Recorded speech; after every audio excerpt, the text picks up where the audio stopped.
ಬಿಜೆಪಿಯವರು ಸುಳ್ಳನ್ನೇ ವ್ಯವಸ್ಥಿತವಾಗಿ ಹೇಳ್ತಾರೆ. ಸಿಎಂ ಬಜೆಟ್ ಮಂಡನೆ ಸುಳ್ಳು ಕಂತೆ.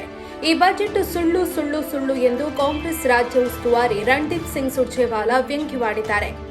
ನಗರದಲ್ಲಿಂದು ವಿಮಾನ ನಿಲ್ದಾಣದಲ್ಲಿಂದು ಮಾತನಾಡಿದ ಅವರು, ಪ್ರಧಾನಿ ಮೋದಿ ಅವರಿಂದ ಬೊಮ್ಮಾಯಿ ಸುಳ್ಳು ಹೇಳೋದನ್ನ ಚೆನ್ನಾಗಿ ಕಲಿತಿದ್ದಾರೆ. ಸುಳ್ಳನ್ನೇ ವ್ಯವಸ್ಥಿತವಾಗಿ ಹೇಳಿದ್ದಾರೆ. ಬಸವರಾಜ ಬೊಮ್ಮಾಯಿ ಅಲ್ಲ, ಭ್ರಷ್ಟಾಸುರ ಬೊಮ್ಮಾಯಿ ಅಂತ ಆರೋಪಿಸಿದ್ರು.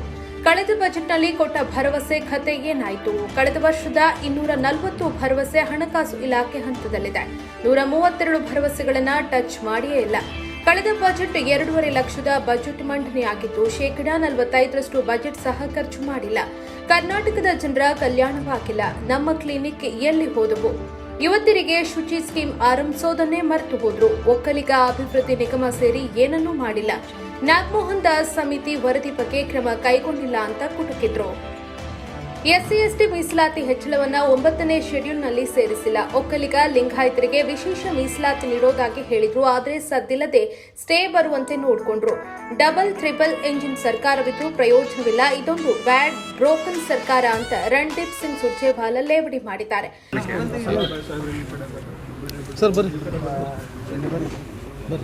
नमस्कार साथियों,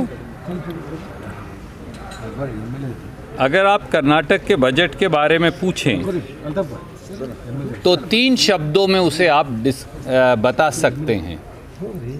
कीवी मेले हुआ. कर्नाटक में भारतीय जनता पार्टी, खास तौर से बसवराज बोम्मई जी, अगर मैं उन्हें कहूँ, झूठ झूठ और झूठ. मोदी जी से उन्होंने सीख अच्छी ले ली है. झूठ बोलो, बसवराज बोम्मई जी कहते हैं. फिर वो कहते हैं और झूठ बोलो, और वो फिर कहते हैं बार बार बोलो. 2022-23 के बजट में जो उनके वादे थे, उनमें से वो कोई वादा पूरा नहीं कर पाए. अगर मैं आपको बताऊं, उन्होंने 2022-23 के बजट में क्या कहा था, कृपया करके ज़रूर देखिए. लगभग 339 वादे 2022-23 के बजट में भारतीय जनता पार्टी ने किए थे.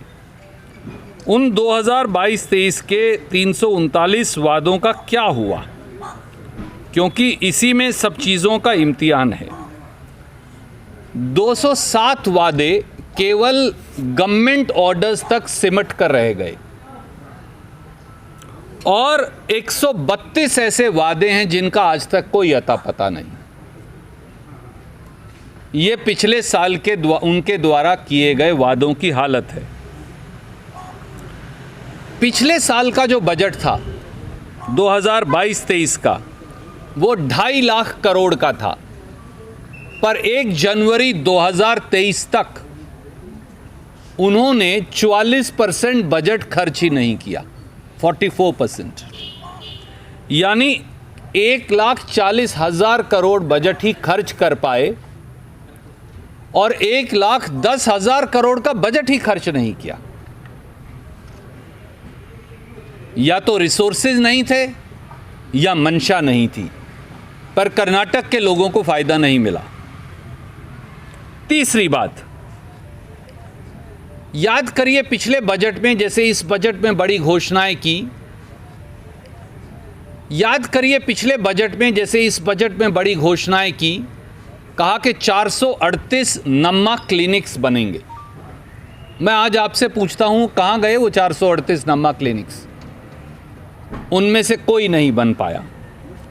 पिछले बजट में जोर शोर से ये कहा, और आप लोगों ने अपने टेलीविज़न पर दिखाया, अखबार में लिखा, कि शूची स्कीम से 19 लाख लड़कियों को, बेटियों को फ़ायदा मिलेगा.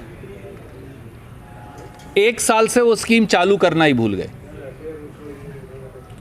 पिछले बजट में कल्याण कर्नाटका को 3,000 करोड़ रुपए की एलोकेशन हुई. उनमें से 1,500 करोड़ भी नहीं दिया. पिछले बजट में वोकालिगा डेवलपमेंट बोर्ड और इसी तरह से बिलवा कोषा के लिए बड़ी बड़ी घोषणाएं की। आज तक एक फूटी कोड़ी, 1 रुपया भी उन्हें नहीं दिया। अभी भी बोलते हैं बना देंगे, दे देंगे, अगला साल आ गया, नहीं दिया। पिछले बजट और उसके बाद अलग अलग समाज के लोगों के लिए अनेकों घोषणाएं की। SC ST के हमारे भाई बहनों के लिए आप याद करिए, नागमोहन दास कमेटी कांग्रेस ने बनाई थी और उसकी रिपोर्ट 3.5 साल से ठंडे बस्ते में पड़ी है। तो बजट के बाद ये कहा कि हाँ अब हम ये रिजर्वेशन बढ़ा देंगे और एक कानून ले आए। आज तक भी SC रिजर्वेशन को 15% से 17% करना, ST रिजर्वेशन को 3% से 7% करने का कानून मोदी सरकार और बम्बई सरकार ने हमारे संविधान के 9 शेड्यूल में नहीं डाला। कितने साल और लगेंगे बम्बई जी? 100 साल, 500 साल, 2000 साल, 5000 साल? कोई तारीख तो बता दीजिए। इसी प्रकार से इस बजट में बजट के बाद ये घोषणा कर दी कि वोकालिगा और लिंगायत समाज के लोगों को हम विशेष रिजर्वेशन देंगे।